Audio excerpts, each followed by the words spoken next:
আসসালামু আলাইকুম এভরিওয়ান। এই গরমে কষ্ট করে আর বাইরে গিয়ে বোবা ড্রিঙ্কস খেতে হবে না, ঘরেই বানিয়ে ফেলতে পারেন মজাদার বোবা ড্রিঙ্কস। চলুন তাহলে শুরু করা যাক।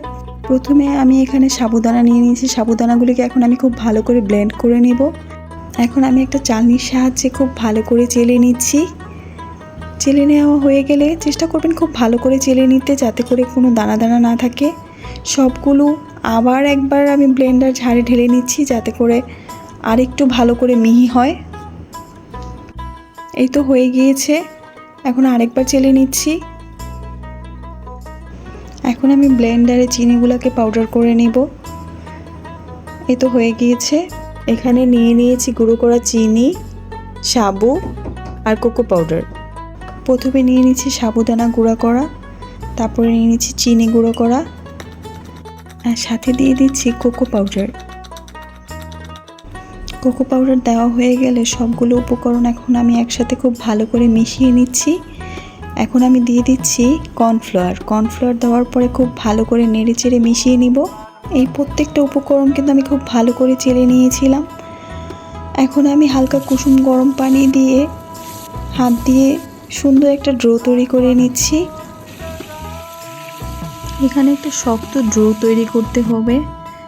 শক্ত ড্রো তৈরি করার পরে এখানে আমি অল্প অল্প করে নিয়ে বোবা পালসগুলো রেডি করে নিব। একদম ছোট ছোট করে নিয়ে আমি এরকম পালগুলো তৈরি করব।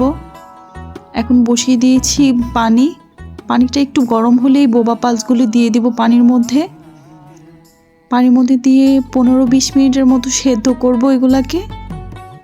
আর হ্যাঁ, যখন আমি বোবা পালসগুলি বানিয়েছিলাম তখন কিন্তু একটু সামান্য কর্নফ্লাওয়ার দিয়ে নিয়েছিলাম, যেন একটার গায়ে আরেকটা লেগে না যায়। 15 মিনিট সেদ্ধ করার পরেই দেখবেন যে কালারটা একটুখানি চেঞ্জ হতে শুরু করেছে। পানিটা ছেঁকে এই পালসগুলোকে আমি একটা সাইডে রেখে দিয়েছিলাম। এখন আমি একটা প্যান বসিয়ে নিয়েছি চুলায়।